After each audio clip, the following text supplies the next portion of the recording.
Hello everyone, welcome back to all exam MCQs. आज हम unit 4 का पार्ट 4 के रिलेटेड एमसीक्यूज करेंगे। इससे पहले हम यूनिट 4 के 3 पार्ट्स कंप्लीट कर चुके हैं। अगर आपने वो वीडियोस नहीं देखी हैं तो सबके लिंक डिस्क्रिप्शन बॉक्स में है, आप वहां से चेक कर सकते हैं। और इससे पहले हम 3 यूनिट्स कवर कर चुके हैं। तो चलिए आज यूनिट 4 के पार्ट 4 में हम पढ़ेंगे रिसोर्स शेयरिंग एंड कंसोर्टिया से रिलेटेड एमसीक्यूज। चलिए वीडियो को स्टार्ट करते हैं। Question 1, exchange of documents among libraries is called. पुस्तकालयों के बीच दस्तावेजों के आदान प्रदान को क्या कहा जाता है? Inter library loan, library networking, resource sharing या circulation service? The correct answer is C, resource sharing. Question 2, UGC Infonet Digital Library Consortium was formally launched in December 2003 by UGC Infonet digital library consortium को औपचारिक रूप से दिसंबर 2003 में किसके द्वारा launch किया गया था? Doctor Manmohan Singh, doctor APJ Abdul Kalam, Sushma Swaraj या Pratibha Patil? The correct answer is B, doctor APJ Abdul Kalam. The UGC Infonet Digital Library Consortium was formally launched in December 2003 by Dr. APJ Abdul Kalam, the then President of India. The UGC Infonet Digital Library Consortium is a national initiative by the University Grant Commission (UGC) to provide access to scholarly electronic resources to academic institutions in India. The consortium aims to improve the quality of academic libraries in India. UGC Infonet digital library consortium को औपचारिक रूप से दिसंबर 2003 में भारत के तत्कालीन राष्ट्रपति doctor APJ Abdul कलाम द्वारा launch किया गया था। UGC Infonet digital library consortium विश्वविद्यालय अनुदान आयोग यूजीसी द्वारा भारत में शैक्षणिक संस्थानों को विद्वानों के इलेक्ट्रॉनिक संसाधनों तक पहुंच प्रदान करने के लिए एक राष्ट्रीय पहल है। कंसोर्टियम का उद्देश्य भारत में शैक्षणिक पुस्तकालयों की गुणवत्ता में सुधार करना है। Question 3, HELINET consortium was launched in which year? HELINET consortium किस वर्ष शुरू किया गया था? 2002, 2003, 2004 या 2005? The correct answer is B, 2003. The Helinet Consortium was launched on March 15, 2003. The acronym Helinet stands for Health Sciences Library and Information Network. The Rajiv Gandhi University of Health Sciences in Bangalore, India created the consortium to provide access to international e-journals, e-books and databases to health science colleges in Karnataka. HELINET consortium की शुरुआत 15 मार्च 2003 को हुई थी।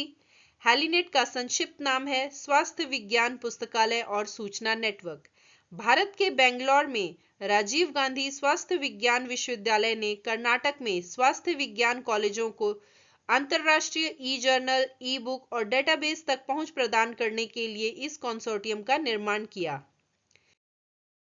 Question 4, electronic resources in medicine consortium was established in which year?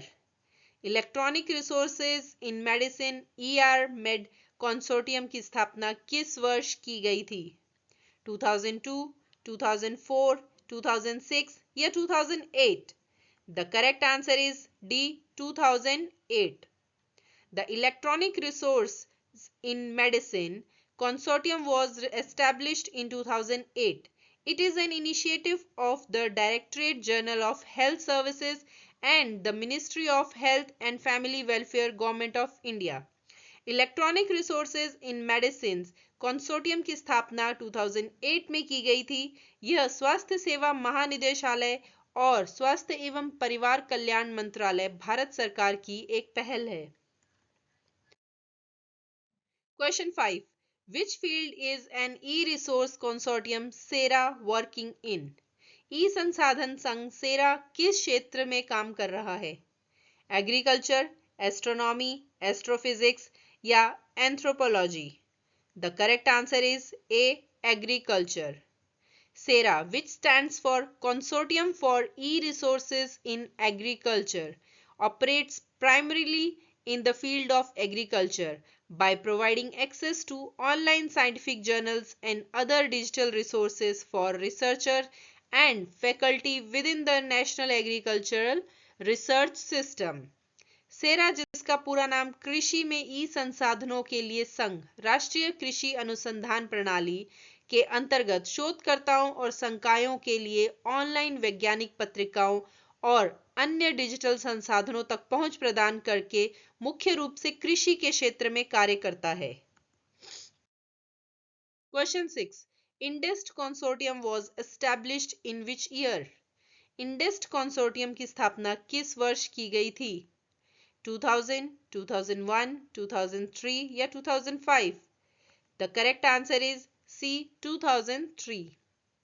The Indian National Digital Library in Engineering, Sciences and Technology (INDEST) consortium was established in 2003 by the Ministry of Human Resource Development. The consortium was set up on the recommendation of an expert group appointed by the ministry. मानव संसाधन विकास मंत्रालय MHRD द्वारा 2003 में भारतीय राष्ट्रीय digital library in engineering sciences and technology INDEST consortium की स्थापना की गई थी। इस कंसोर्टियम की स्थापना मंत्रालय द्वारा नियुक्त एक विशेषज्ञ समूह की सिफारिश पर की गई थी। Question 7, what is the full form of Adonis? Adonis का पूर्ण रूप क्या है? Article delivery over network information system, abstract document over network information system, abstract delivery over network information system या article and documents on network information system. The correct answer is A, article delivery over network information system. Question 8, FORSA consortium deals with? FORSA consortium निम्नलिखित में से किससे संबंधित है? Mathematics, physical science, Sociology and Social Sciences या Astronomy and Astrophysics? The correct answer is D, Astronomy and Astrophysics. The FORSA consortium deals with resource sharing in the field of astronomy and astrophysics. It stands for Forum for Resource Sharing in Astronomy and Astrophysics and is a group of Indian institutions specializing in these fields who collaborate to share library resources like journals and databases, allowing researchers access to a wide range of information at a lower cost. FORSA consortium खगोल विज्ञान और खगोल भौतिकी के क्षेत्र में संसाधनों को साझा करने से संबंधित है। इसका पूरा नाम खगोल विज्ञान और खगोल भौतिकी में संसाधनों को साझा करने के लिए मंच है और यह इन क्षेत्रों में विशेषज्ञता रखने वाले भारतीय संस्थानों का एक समूह है जो पत्रिकाओं और डेटाबेस जैसे पुस्तकालय संसाधनों को साझा करने के लिए सहयोग करते हैं, जिससे शोधकर्ताओं को कम लागत पर अधिक विस्तृत जानकारी प्राप्त करने में मदद मिलती है। Question 9, concert stands for? Concert का क्या मतलब है? Consortium on core electronic resources in Taiwan, Consortium on Civil Engineering Resources in Taiwan, Consortium on Civil Engineering Research in Taiwan या Consortium on Core Engineering Research in Taiwan? The correct answer is A, Consortium on Core Electronic Resources in Taiwan यानी Taiwan में core electronic संसाधनों पर consortium. Question 10, CARLI stands for what? CARLI का क्या मतलब है? Council for Agriculture Research Libraries in India, Consortium of Academic and Research Libraries in Illinois, Consortium for Agriculture Research Libraries in India या Consortium of Advanced Agriculture Research Libraries in India? The correct answer is B, Consortium of Academic and Research Libraries in Illinois यानी Illinois में शैक्षणिक और अनुसंधान पुस्तकालयों का संघ। Thanks for watching and all the best for your exam.